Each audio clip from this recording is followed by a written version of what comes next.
여러분, 예전에 한참 이렇게 비누가, 여러 종류의 비누가 출시되던 때가 좀 있었어요. 인삼 비누, 뭐 살구 비누, 오이 비누.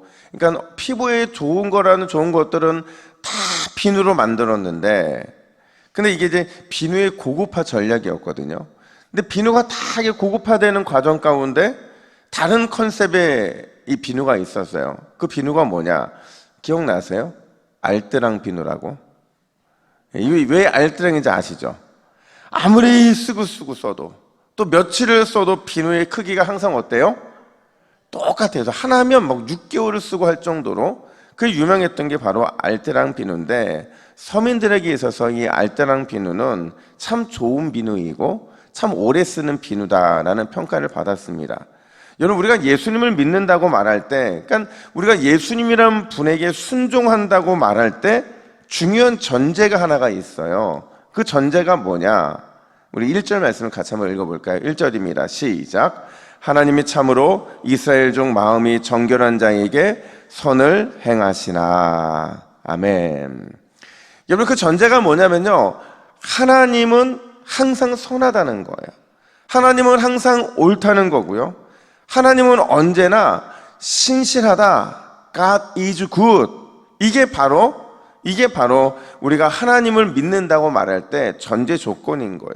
만약 여러분 하나님이 선하지 않는다면, 만약에 하나님이 옳지 않고 이랬다 저랬다 변덕스럽다고 한다면, 여러분 그래도 하나님을 믿으시겠죠?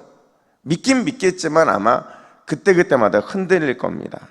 오늘 본문에 바로 그 문제 때문에 아주 큰 시험에 빠진 기도자가 등장을 하는데, 얼마나 큰 시험에 빠졌는지 이렇게 고백을 합니다. 2절 보니까 나는 거의 넘어질 뻔하였고 나의 걸음이 미끄러질 뻔하였다.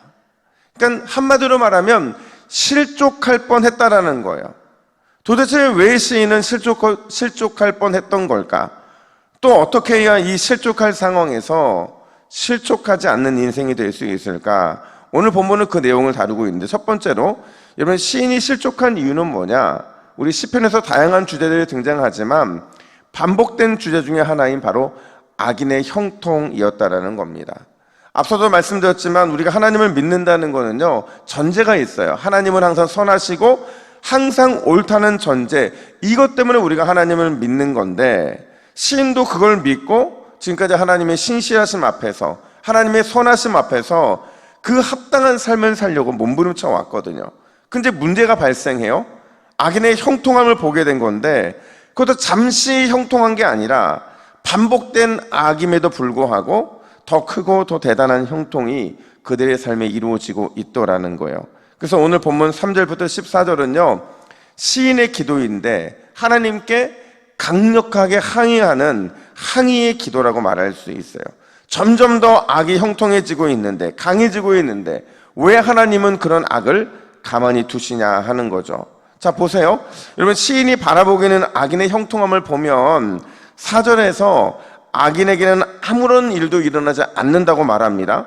5절에서는 남들처럼 걱정할 문제도 발생하지 않고 심지어 병도 걸리지 않는다고 말해요. 9절에서는 우리 9절 말씀 같이 한번 읽어볼까요? 시작. 그들의 입은 하늘에 두고 그들의 혀는 땅에 두루 다니도다. 무슨 말이냐면, 입으로 하나님을 대적하고 그리고 혀로 교만한 말을 서슴지 않는데도 불구하고 그들에게 아무런 문제가 발생하지 않는다. 심지어 사람들이 그들을 많이 뒤따르게 되었고, 그리고 11절에서 하나님을 조롱하는 모습으로 나타나고 있다라는 거죠. 근데 여러분, 진짜 문제는요, 악인의 형통함이 아니에요. 근데 악인의 형통함이라는 것도 문제지만 실제적으로는 그게 큰 문제가 아니었다라는 거죠. 그럼 뭐가 진짜 큰 문제였느냐? 우리 3절 말씀을 같이 한번 읽어볼까요? 3절입니다. 시작. 이는 내가 악인의 형통함을 보고 오만한 자를 질투하였음이로다. 여러분, 이거 정확하게 번역하면 내가 악인들이 잘 되는 것을 보았고 그 어리석은 사람들을 마냥 부러워했다라는 겁니다. 무슨 말이냐면, 진짜 문제는요, 시인의 눈에 보이는 악인의 형통함 그 자체가 아니라 그 형통함을 부러워하고 있는 시인의 마음이 진짜 문제라는 거예요. 그 마음에서 큰 시험이 비롯되었고 그 마음에서 넘어질 뻔한 상황이 발생하게 되었다라는 거죠. 여러분, 이 마음을 너무도 잘 알고 있던 솔로몬이요, 우리에게 세상의 모든 것을 다 잃어버려도 반드시 지켜야 될 한 가지가 있다고 말을 해요. 뭔지 아세요?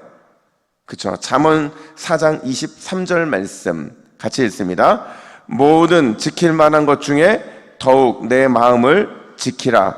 생명의 근원이 이에서 남이니라. 아멘. 뭘 지키래요? 마음을 지키라.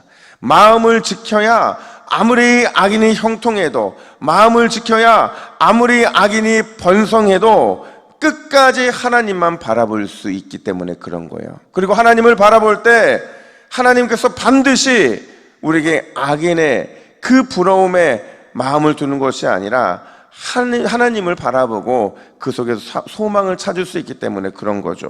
사랑하는 여러분, 오늘 이 새벽에 우리의 마음을 잘 지켜서 눈에 보이는 대로 끌려가는 인생이 아니라 하늘 하나님께 만족하고 기뻐하는 귀한 인생이 되시기를 예수님의 이름으로 축복합니다. 뿐만 아니라 두 번째로, 그렇다면 어떻게 실족을 극복할 수 있느냐? 여러분, 실족을 극복하는 가장 좋은 방법은요, 멀리 있는 게 아니에요.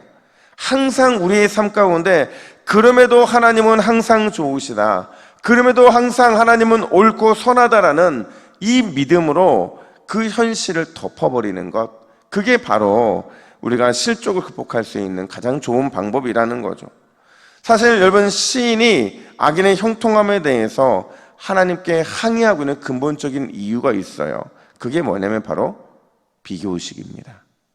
다른 사람과 나를 비교하기 시작하면서부터 시인은 그 마음 가운데 실족의 위기를 경험하고 있는 거예요. 우리 13절부터 14절 말씀을요, 우리말 성경으로 같이 한번 읽어볼까요? 시작. 내가 내 마음을 정결하게 지키고 내가 손을 씻어 죄 없이 한 것이 헛일이었던가. 내가 하루 종일 병들어 있고 아침마다 벌을 받고 있으니 말입니다. 자, 무슨 말이에요? 지금 악인과 자신의 처지를 비교하고 있는 거죠. 자신의 처지와 악인의 형통을 비교하면서 질투가 생겼고 미워 죽겠는 마음이 그의 마음 가운데 생겨나게 되더라는 거예요. 여러분, 우리가 잘 아는 영화 중에서 아마데우스라는 영화 잘 아시잖아요.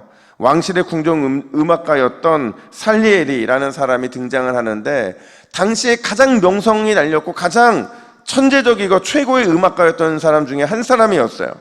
그랬던 그가 어디에서 인생이 망가지느냐, 어느 날 갑자기 등장한 젊은 음악가였던 모차르트, 그와 자기를 비교하고 그와 자기를 비교하면서 시기하고 또 원망하면서, 그러면서 자기의 인생이 비참할 정도로 망가지게 되는데, 여러분, 영화의 마지막을 보세요.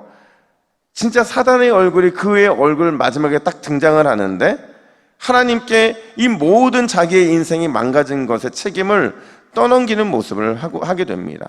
그러니까 비교의식과 경쟁의식과 이런 모든 것들의 마음의 포로가 되면서 결국 그의 말로는요, 사단과 같은 어리석은 모습으로 마지막을 맞이하게 되더라는 거죠.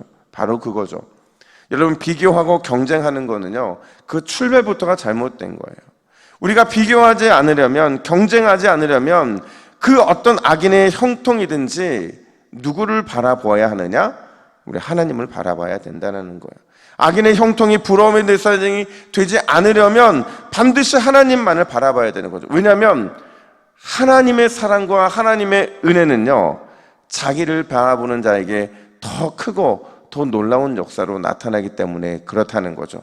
그러니까 끊임없이 누군가의 비교 때문에 망치는 인생이 아니라, 거기에 인생을 낭비하는 것이 아니라, 악인의 형통과 나를 비교하는 것이 아니라 오직 하나님만을 바라보면서 하나님이 주시는 더 큰 은혜, 더 큰 위로, 더 큰 능력을 경험하면 그것으로 우리 인생은 충분하다고 말을 하는 겁니다.